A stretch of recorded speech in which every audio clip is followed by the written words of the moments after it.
अस्सलाम वालेकुम दोस्तों, यहाँ पर आपको अहम और ताज़ा तरीन ब्रेकिंग न्यूज़ से आगाह करते चले। महकमा मौसमियात ने एक बार फिर कराची के लिए खतरे की घंटी बजा दी।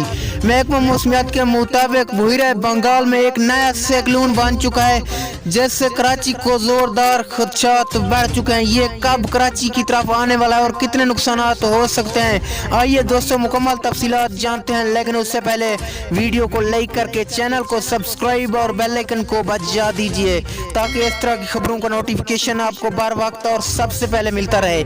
जी हां दोस्तों, महकमा मौसमियात ने कराची के लिए खबरदार कर दिया। महकमा मौसमियात के मुताबिक कराची में नया साइक्लोन आने को तैयार हो चुका है। ये तकरीबन 48-72 घंटों के दौरान कराची की जानिब पहुंच सकता है। इससे कराची को जोरदार खदशात बढ़ चुके हैं। महकमा मौसमियात ने माहीगीरों के लिए भी हाई अलर्ट जारी कर दिया। महकमा मौसमियात के मुताबिक समंदर के सैली इलाके ज़ेर आब होने के खतरात बढ़ चुके हैं।